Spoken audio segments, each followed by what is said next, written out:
Cumprimentamos a todos os irmãos já presentes e aqueles que virão em algum momento ter contato com essa reunião de hoje no YouTube.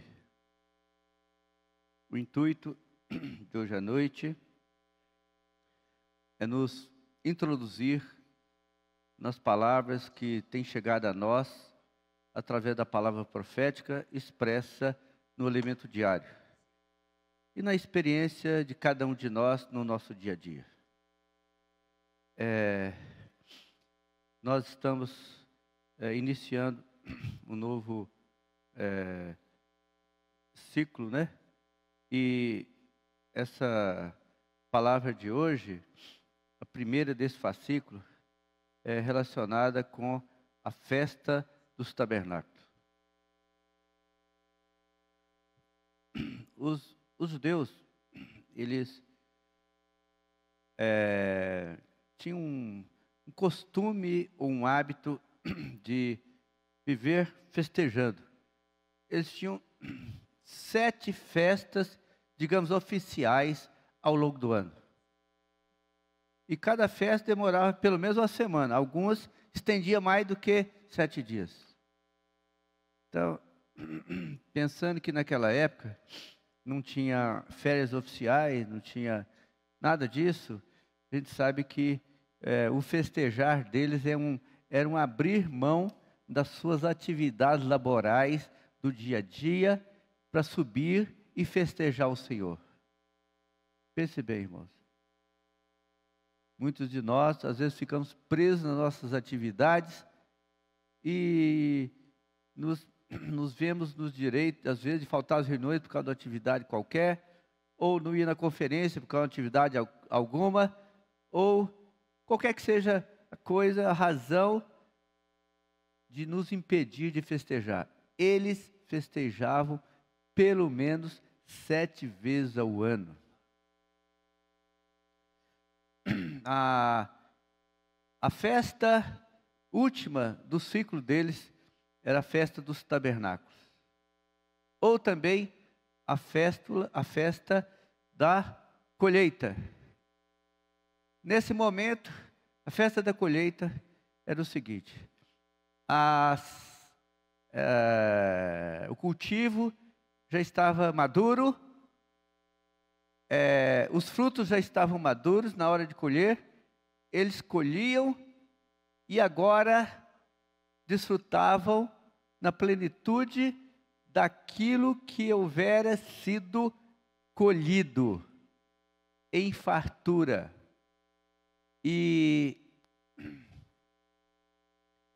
das primícias ali, eles já tinham oferecido antes para o Senhor. Mas agora, na festa dos tabernáculos, eles queriam descansar na presença do Senhor. Com as tulhas cheias e cheias de produtos, e agora era a hora do descanso. Depois de um longo trabalho de cultivar e de plantar, cultivar e colher, agora eles tinham descanso. Nós também, irmãos, precisamos de aprender a desfrutar na presença do Senhor, por tudo que fizemos, por tudo que dedicamos ao Senhor. Como o Senhor fez no 7º dia da criação, Ele também descansou, agora nós também precisamos de aprender com o Senhor o descanso. E o descanso precisa ser em festa, como eles faziam. Senhor Jesus. É algo tremendo que devemos praticar no nosso dia a dia.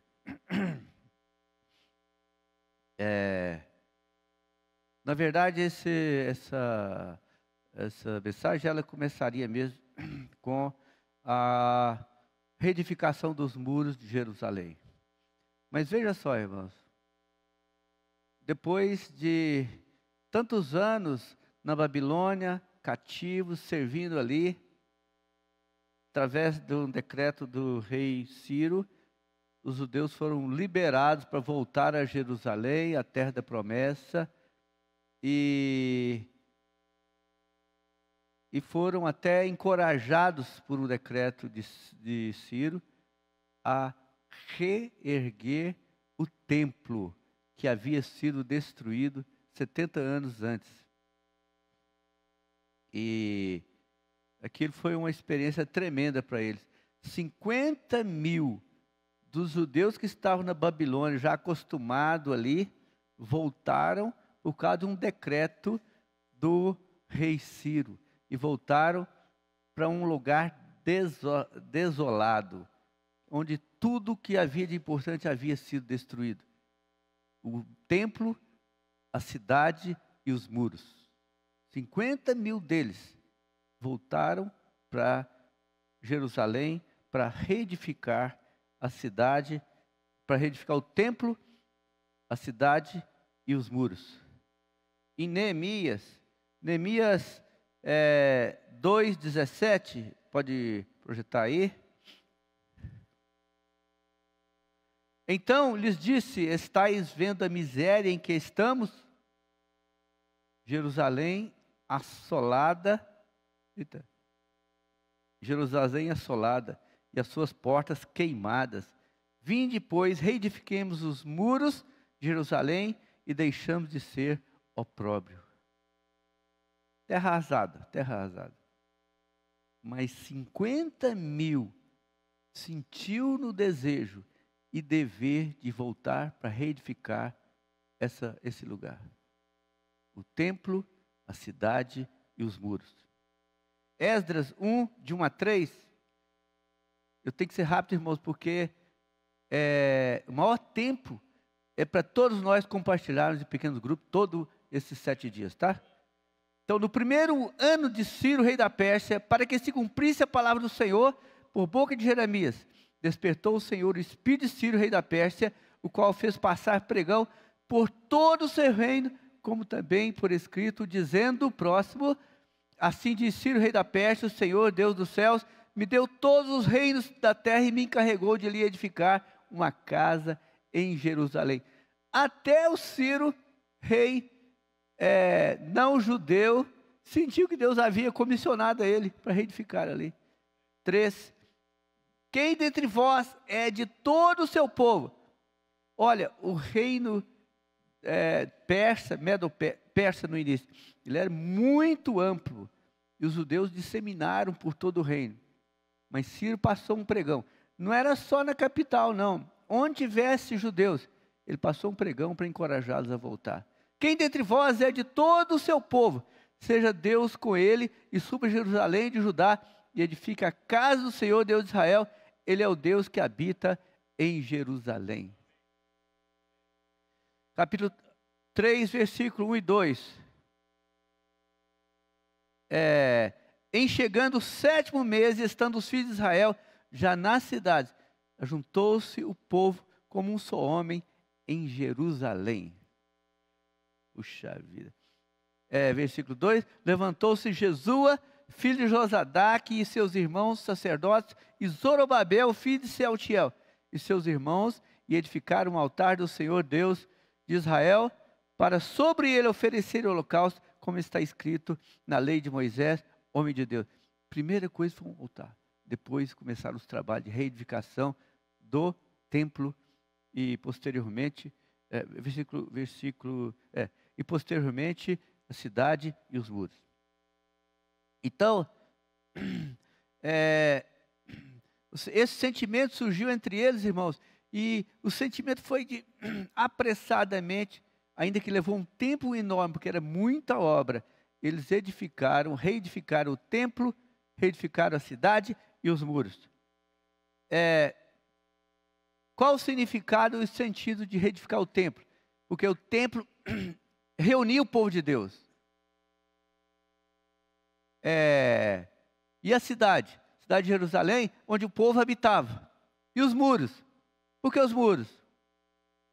Porque os muros delimitam o povo de Deus.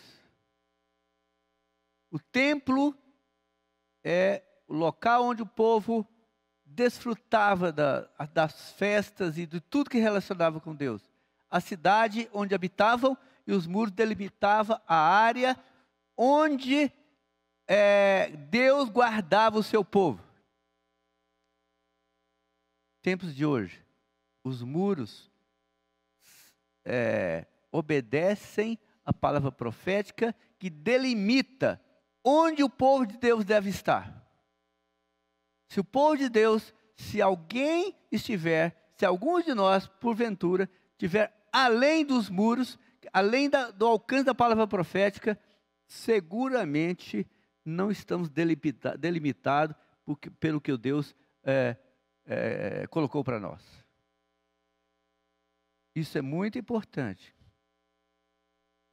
A palavra profética delimita onde nós devemos estar e onde nós devemos professar ao Senhor, cultuar o Senhor, na cidade e no templo. Prestemos bem atenção nisso. E depois disso aí, anos depois, a palavra profética, quando o Senhor Jesus veio, então, de forma mais contundente, começou a estabelecer uma palavra profética por meio dele, Senhor Jesus, depois pelos seus apóstolos, Pedro, Paulo e João. Nessa ordem, Pedro, 1 João 1,3, por favor. Eita. O que temos visto, apóstolo João, em primeira epístola de João, o que temos visto e ouvido, anunciamos a vós outros, para que vós igualmente mantenhais comunhão conosco. Ora, a nossa comunhão é com o Pai e com seu Filho, Jesus Cristo. Mantenha esse ambiente de comunhão. Quando o Senhor foi para a cruz, morreu ali, logo, dias depois, 50 dias depois, o Senhor levantou a igreja em Jerusalém, através do falar do profeta, do apóstolo Pedro, e a igreja foi edificada ali, com 120 galileus no início. Interessante, em Jerusalém, 120 galileus estavam ali, olha.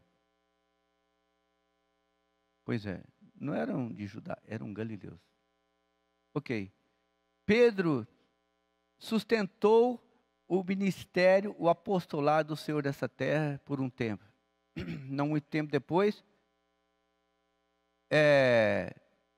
Pedro, por causa do seu jeitão judaico, com as suas restrições, com a sua cabeça judaica, com seus costumes, o Senhor então passou o mais importante do ministério do falar do Senhor para o apóstolo Paulo.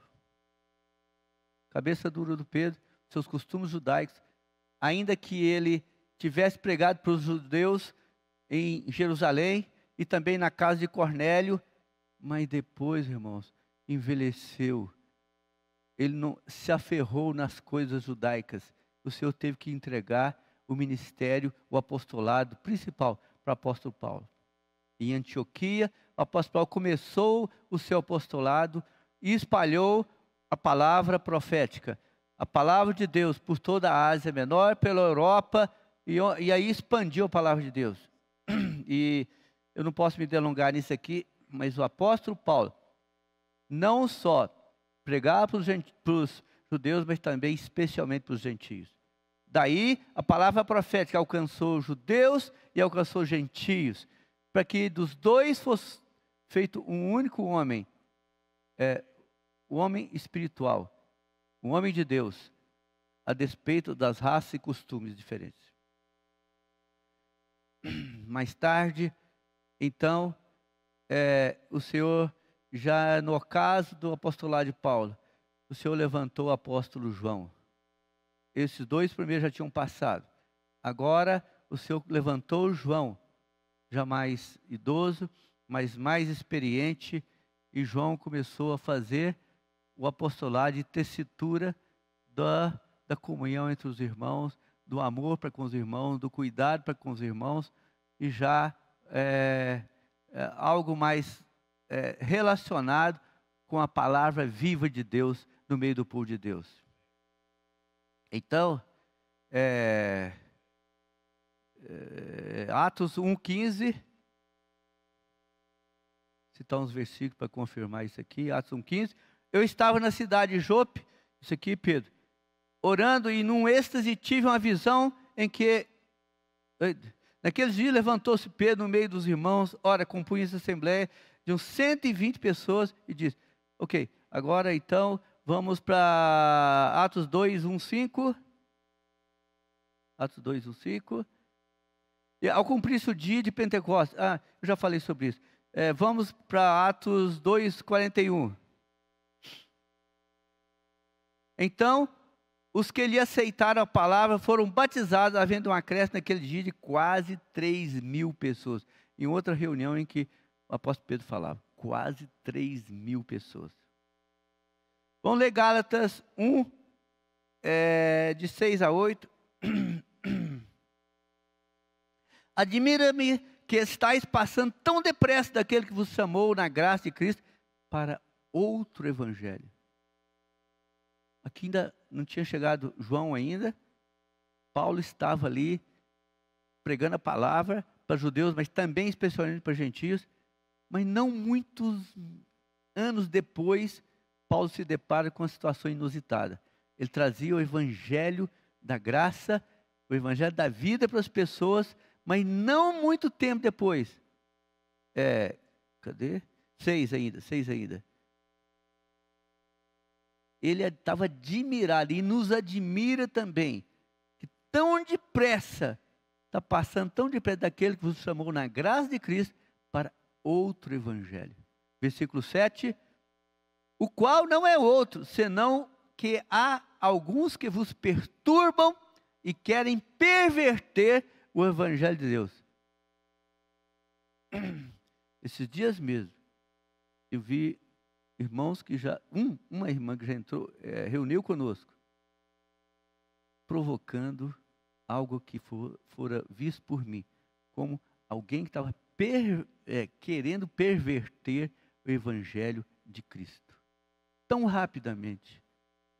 Versículo 8, mas ainda que nós, ou mesmo um anjo vindo do céu, vos pregue evangelho que vá além do que vos temos pregado, seja anátema. Porque a palavra do apóstolo não deve ir a... Quem experimenta a palavra do apóstolo não deve ir além, não. É aquilo e pronto. Não devemos ir além. Do qual, senão, Paulo já dizia naquela época, seja anátema. Nossa, o que será que é anátema mesmo, hein? Amaldiçoado. Puxa vida. 1 Timóteo 1. 1 Timóteo 1.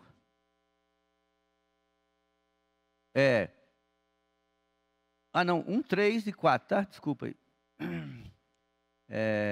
Quando eu estava de viagem rumo da Macedônia, já é apóstolo Paulo indo para a Ásia Menor, te roguei permanecesse ainda em Éfeso, para admoestar a certas pessoas, a fim de que não ensinem outra doutrina. Acho que mais claro do que isso, impossível. Versículo 4, na verdade ele estava indo da Ásia Menor para a Europa, Macedônia. Nem se ocupem com fábulas e genealogias sem fim, que antes promove discussões do que o serviço de Deus na fé. Essa de ficar questionando, não sei o que, heresia, isso, são fábulas e genealogias sem fim, isso não termina. Graças a Deus que está amenizando. Mas é uma coisa que perpetua no tempo, e o que resulta disso? Promover discussões do que o serviço a Deus na fé. Captem isso, irmãos. Eu já captei, graças ao Senhor. Senhor Jesus. Versículo 6. Desviando-se algumas pessoas dessas coisas, perderam-se em loquacidade frívola. O que é frívolo mesmo? Sem sentido. Desandadas. Senhor Jesus. Ok. Pedro, em Atos 18, 24. Eita. Atos 18, 24.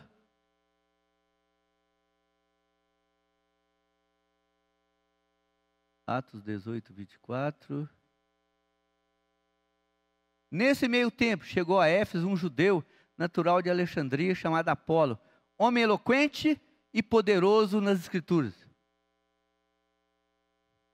Senhor Jesus. Paulo era o apóstolo para aquela região naquela época. Mas, o que aconteceu? Chegou em Éfeso um judeu natural de Alexandria, no Egito, ainda que tivesse nascido em Alexandria, ele chegou ali, o nome dele era Apolo. Ele era eloquente e poderoso nas Escrituras. Puxa vida. Provavelmente é muito aquilo que nós queremos. Ó, eu sou meio de fora aqui, mas cheguei aqui. Eu sou muito eloquente e sou poderoso na Escritura. Ouçam-me o meu falar. Ouçam-me. Eu sou eloquente, eu tenho palavras bonitas, eu impressiono as pessoas. Mais sério ainda, o meu falar é baseado nas Escrituras. Então, quem é maluco de contrariar, só que você tem que fazer a leitura do espírito de quem está falando. Esse é o ponto. Eloquente e o que mesmo? Então, 1 Coríntios 1,12. Eloquente e poderoso na Escritura. Prestem bem atenção nisso. O que o Senhor tem falado para nós nos últimos tempos? Seja simples e obediente. Puxa vida. O irmão Daniel, recém-chegado no nosso meio, você ouviu essas palavras? Ser simples e obediente? Aí, ó. Chegou lá em Contagem, lá em Crixá, não sei aonde. Ser simples e obediente. Eu posso conhecer profundamente as Escrituras, mas eu preciso ser simples e obediente. Do contrário, se eu for um Apolo, eu vou trazer dano. Por melhor que eu seja, vou trazer dano. Mas vamos lá. 1 Coríntios 1,12 até 13. 1,12 e 13. Refiro-me ao fato de cada um de vós dizer: eu sou de Paulo, e eu de Apolo, e eu de Cefas, e eu de Cristo. Parece bacana, né? Cada um tinha a sua maneira expoente de lidar. Paulo era o apóstolo, mas Apolo era eloquente, e Pedro era aquela figura já falando, mas ser de Cristo era mais bacana ainda.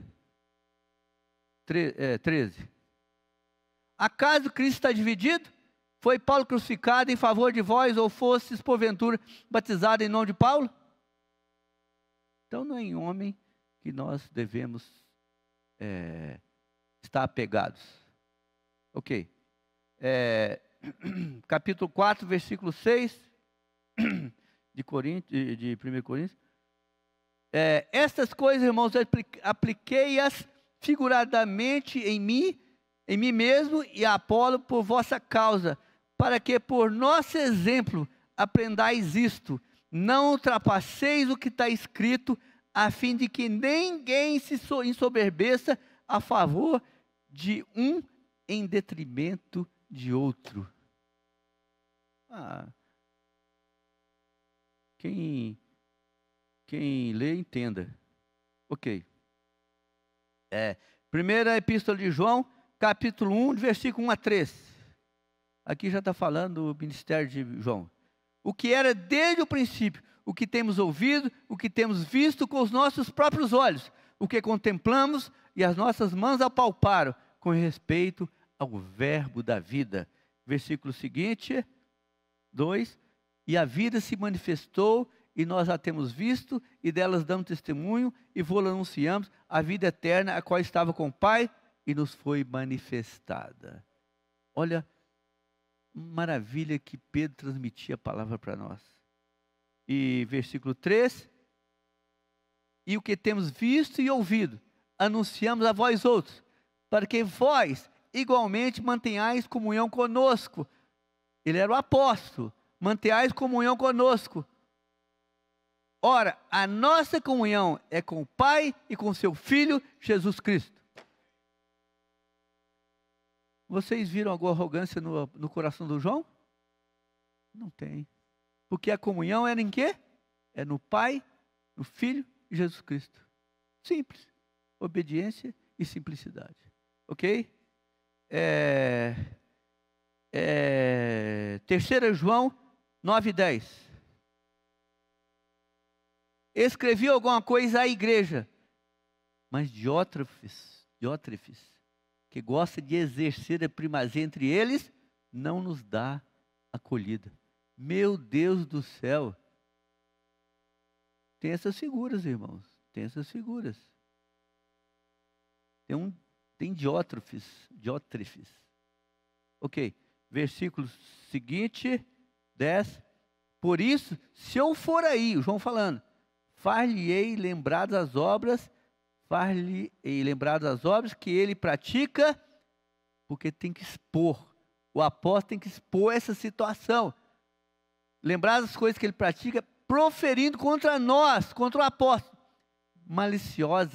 palavras maliciosas, e não satisfeito com essas coisas, nem ele mesmo acolhe os irmãos, como impede os que querem recebê-los e os expulsa da igreja.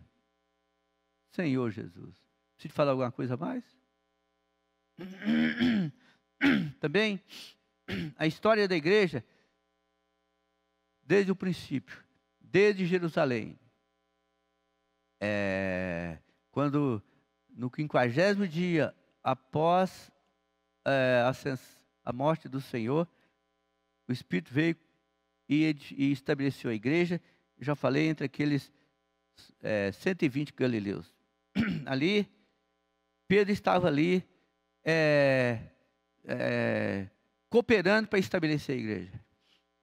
Essa igreja em Jerusalém era um espelho da primeira igreja, mas depois o Senhor quis mostrar para todos nós as características de 7 igrejas da Ásia. Ele deixou Jerusalém por causa de uma situação especial e quis mostrar as características de outras 7 igrejas. Quais são elas? Éfeso, só um pouquinho. Éfeso foi a primeira igreja registrada em Apocalipse, relacionada com os primeiros anos da vida da igreja. E o próximo?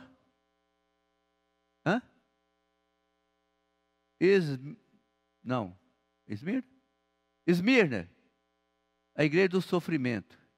Porque depois desses primeiros tempos, até o 4º século, foi um sofrimento só dos irmãos nas igrejas. Próxima, Pérgamo. A igreja, ali depois de muito sofrimento, e depois da experiência de Constantino, do Império Romano, que perseguia, até então a igreja, ela se relacionou com o mundo, se casou com o mundo, na vigência do Império, na época de Constantino. Outra igreja? Tiatira.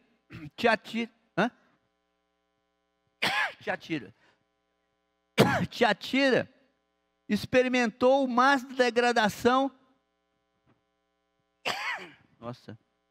Mais a degradação da vida da igreja. Aí ela fundiu-se mesmo com a experiência da interferência da política com a igreja. Eita.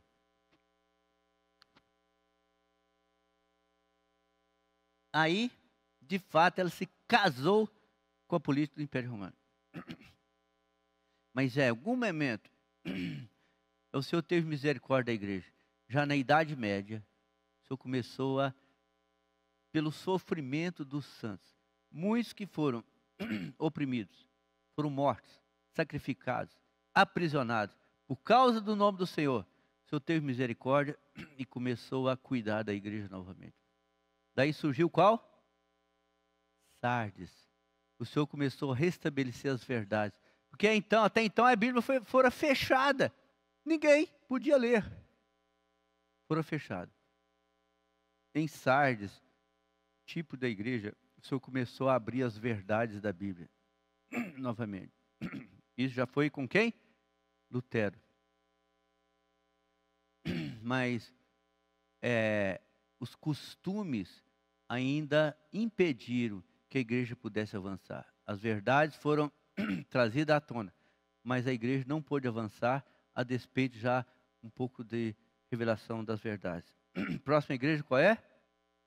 Filadélfia.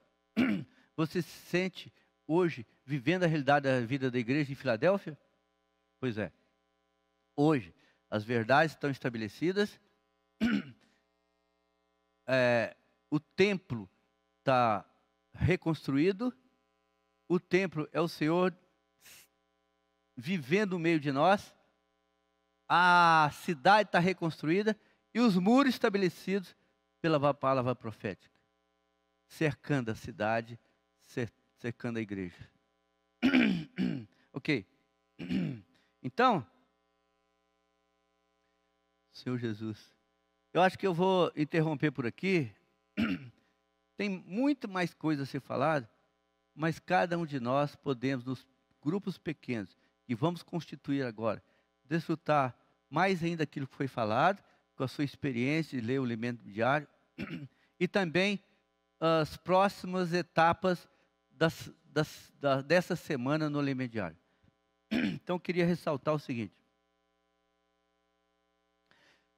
todos nós, você aprendeu a ler, traga o seu alimento diário, que você já lera durante a semana, mas para ler aqui de novo, um dia na semana e compartilhar com os irmãos. Por causa desse novo formato que nós estamos experimentando, não fique sem o alimento diário. Quer impresso, quer virtual, quer eletrônico, vamos ler, vamos desfrutar. O sentimento, irmãos, é de levar todos os santos a participar dessa reunião. Todo sábado à noite e também domingo de manhã, depois do partir de pão. Nós somos encorajados a participar, todos os santos, e para que vejamos olho no olho dos demais irmãos, ouçamos a voz dos irmãos, compartilhamos. Então, vamos fazer como fizemos semana passada, vamos multiplicar em pequenos grupos, creio que até 5 irmãos, e os irmãos vão ajudar aqui a estabelecer os dias da semana, para que todos os grupos possam compartilhar os 7 dias da semana, ok?